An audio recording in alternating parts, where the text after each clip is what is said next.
प्यारे बच्चों, good evening. आशा है तुम लोगों का आज का दिन खूब अच्छा बीता होगा।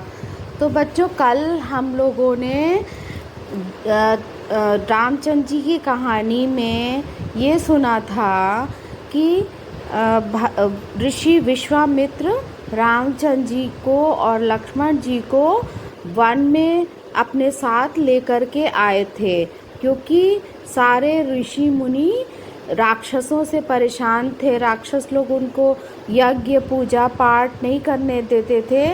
तो उन राक्षसों के संहार के लिए विश्वामित्र जी रामचंद्र जी और लक्ष्मण जी को अपने साथ लेकर के आए थे। तो बच्चों, आगे क्या हुआ वो हम लोग आज जानेंगे, ठीक है। तो आज क्या है कि जो सबकी सरगना थी, जितने भी राक्षस थे उनकी एक हेड थी, उसका नाम था ताड़का। और वो ही सब राक्षसों को आदेश देती थी सब तरफ अराजकता फैलाने के लिए, सब तरफ लूट पाट मार संहार ये सब करने के लिए। तो आज का जो टॉपिक है वो है ताड़का मारी गई। तो क्या था, आश्रम की ओर जाने के मार्ग में भयावना जंगल था। जहाँ विश्वामित्र जी रामचंद्र जी और लक्ष्मण जी को अपने साथ जंगल की ओर ले जा रहे थे, तो वो जंगल बहुत घना जंगल था, क्योंकि वो अपने आश्रम ले जा रहे थे पहले। और आश्रम क्या होता है कि जंगल में शांत जगह पर होता है। तो रास्ते में इन दोनों ने देखा कि वो तो बहुत घना जंगल है। वहाँ शेर, बाघ, चीते, भालू आदि हिंसक जानवर दिन दहाड़े घूमते रहते थे, और अनेक चोर और लुटेरों का भी वहाँ निवास था। ये ना मांस मंदिरा पीकर भोले भाले गांव वालों को और तपस्वियों को सताया करते थे, इसीलिए इन्हें राक्षस कहा जाता था। बहुत ही दुष्ट थे ये लोग। उस वन में राक्षसों की रानी रहती थी, उसका नाम था ताड़का, ठीक है। वो सब राक्षसों की रानी थी। वो जैसा आदेश देती थी वैसे ही ये सब राक्षस काम करते थे। उसके भाई का नाम मारीच था।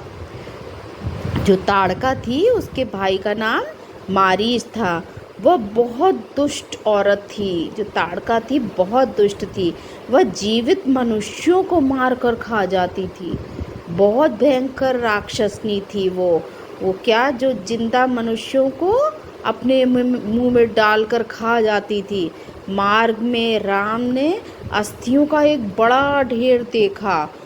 रामचंद्र जी ने देखा कि इतनी सारी हड्डियां एक जगह इकट्ठा है। तो रामचंद्र जी ने गुरु विश्वामित्र जी से पूछा, गुरुजी, यहाँ इतनी सारी अस्थियां कैसे एकत्रित हो गई हैं? यहाँ इतनी सारी हड्डियां कैसे इकट्ठी हो गई हैं? क्या ये जंगली जानवरों की है? तो विश्वामित्र जी ने कहा, नहीं, ये अस्थियां संतों और तपस्वियों की हैं। राक्षसों ने इन्हें मारकर खा डाला था। अब भी वे ऐसा ही करते हैं। जब भी कोई पूजा पाठ करता है, कोई संत पूजा पाठ यज्ञ करता है, उसको ये लोग मार करके खा जाते हैं और हड्डी ऐसे छोड़ देते हैं। रामचंद्र जी ने कहा, ओ, तब लोग इन राक्षसों का सामना क्यों नहीं करते?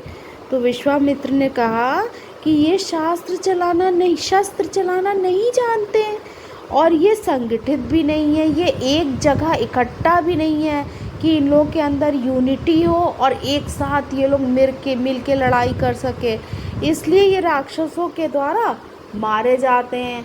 अलग अलग कहीं अपने काम के लिए जाते हैं, एक साथ भी नहीं जाते हैं, और राक्षस उनको संहार कर देते हैं और ताड़का राक्षसी खा जाती है उन लोगों को।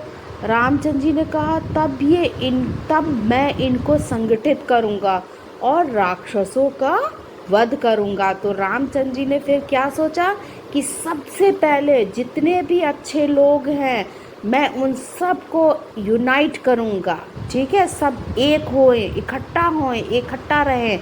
और फिर उसके बाद जब हम सब लोग एक हो जाएंगे, फिर मिल के राक्षसों का वध करेंगे। विश्वामित्र जी ने कहा, मैं तुम दोनों को यही सब दिखलाने लाया हूँ, क्योंकि ये मैं जानता हूँ कि तुम लोगों के अंदर इतनी कैपेबिलिटी है कि तुम लोग उसका सामना कर सकोगे। बाकी तो संत महर्षि बेचारे सब डर जाते हैं, लेकिन तुम लोग सामना करोगे, मिलकर लड़ाई वो उसका सामना करोगे, उसका संहार करोगे। मैं तुम दोनों को यही सब दिखलाने के लिए लाया हूँ।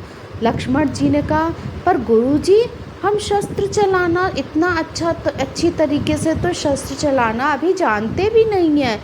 तो विश्वामित्र ने कहा, मैं तुमको शस्त्र और शास्त्र दोनों की शिक्षा दूंगा। फिर क्या था कि ये लोग चलते चले जा रहे थे जंगल में आश्रम तक पहुंचने के लिए। 3 दिन तक पैदल चलने के बाद ये आश्रम में पहुंचे, ठीक है। उनके आश्रम का क्या नाम था? विश्वामित्र जी के आश्रम का नाम था सिद्धाश्रम। 3 दिन तक पैदल चलते चलते वो लोग सिद्धाश्रम पहुँचे। वहाँ राम और लक्ष्मण गुरु जी से ज्ञान प्राप्त करने लगे। दोनों वहाँ पर अच्छे से विश्वामित्र जी के से ज्ञान प्राप्त करने लगे। वहाँ उन्हें ज़मीन में ही घास फूस पर सोना पड़ता था, जबकि वे राजमहल में रहते थे, राजकुमार थे, लेकिन फिर भी उनको वहाँ पर आश्रम में कोई ऐसा बिस्तर नहीं था, वो घास फूस पर ही सोते थे। जंगल जंगल घूम कर खाने के लिए फल और जलाने के लिए लकड़ियाँ बीन कर लाते थे। नदी से पानी लेकर आते थे। वहाँ कोई सेवक नहीं था, सब काम ये लोग खुद करते थे। इस प्रकार धीरे धीरे राम लक्ष्मण को कष्टप्रद जीवन बिताने का अभ्यास हो गया। एक तरीके से इन लोगों के लिए अच्छा हो गया कि ये लोग हर परिस्थिति में हर जगह पर रहना सीख गए। और फिर क्या था, युद्ध कला में भी वे निपुण हो गए, बहुत अच्छे से उनको युद्ध करना आ गया। उन्होंने आसपास के गांव वालों को भी संगठित कर युद्ध कला सिखा दी। फिर क्या था, राम लक्ष्मण ने सारे गांव वालों को इकट्ठा किया और उन लोग को भी अच्छे से ट्रेनिंग दे दी युद्ध करने की। फिर क्या हुआ, एक दिन की बात है, महर्षि विश्वामित्र यज्ञ कर रहे थे, ठीक है। आश्रमवासी सायंकालीन प्रार्थना कर रहे थे और आकाश से धूल, पत्थर और हड्डियों की वर्षा होने लगी। जैसे ही ये लोग विश्वामित्र जी ने यज्ञ शुरू किया, आश्रमवासियों ने शाम की पूजा शुरू की, बस आकाश की तरफ से ऊपर से ढेर सारी हड्डियाँ, ये सब पत्थर, ये धूल, ये सब आने लगे। ताड़का ने राक्षसों की सेना लेकर आश्रम पर आक्रमण कर दिया था कि वो जो ताड़का राक्षसनी थी, फिर उसने यही काम शुरू कर दिया और अपनी राक्षसों की सेना लेकर उनकी पूजा पाठ यज्ञ सबको भंग करना शुरू कर दिया। और फिर क्या हुआ, यज्ञ जो हो रहा था वो विध्वंस हो गया, वो नहीं हो पाया। फिर क्या था, राम को यह देखकर बहुत क्रोध आया। उन्होंने अपना धनुष उठाकर राक्षसों पर तीरों की वर्षा कर दी। अनेक राक्षस मारे गए। थोड़ी देर बाद राक्षसी ताड़का भी मार दी गई और तब उसका भाई मारी तलवार लेकर राम से युद्ध करने आया। उसने देखा कि उसकी बहन को मार दिया, बहन ताड़का को मार डाला, फिर तो वो भी लड़ाई करने आ गया। राम ने उसे एक ऐसा तीर मारा कि वो बहुत दूर समुद्र में जा गिरा। बाकी राक्षस डरकर भाग गए। राक्षसों की हार पर सभी आश्रमवासी तथा आसपास के गांव वालों ने खूब आनंद मनाया, क्योंकि सब भाग गए, सब हार गए। सबने राम लक्ष्मण की वीरता को की बहुत प्रशंसा करी, क्योंकि जो ताड़का राक्षसनी थी उसका तो कोई संहार नहीं कर सकता था। इन लोगों ने भी हार मान ली थी अपने आप से। जितने भी गांव के लोग थे सबने कि अब तो हम लोग का यही अंत होना है, ताड़का राक्षसनी के हाथों हम लोग मारे जाएंगे, वो हम लोग को खा जाएगी। मगर क्या था, रामचंद्र जी और लक्ष्मण जी ने दोनों ने मिलके राक्षसों की जो हेड थी ताड़का, उसको मार डाला। और फिर क्या था, सारे लोग बहुत खुश हो गए कि अब हम लोग को आगे कोई भी डर नहीं होगा। और इस तरीके से जो विश्वामित्र का यज्ञ था वो भी पूर्ण हो गया। तो बच्चों, आज की कथा तुम लोगों को कैसी लगी हमको बताना, ठीक है। और हम लोगों को इससे ये भी सीख मिलती है कि हम लोगों को सबसे पहले क्या है कि किसी भी चीज़ का सामना करने के लिए पहले हम लोग को यूनाइट होना पड़ेगा, हम लोग को संगठित होना पड़ेगा, और फिर हम लोग किसी भी मुसीबत का सामना कर सकते हैं, है ना। तो भगवान रामचंद्र जी ने देखो ऐसे ही किया और इसी तरीके से सबको शिक्षा दी और सीख दी। थैंक यू बच्चों, आई होप तुम लोगों को बहुत अच्छी लगी होगी आज की कहानी।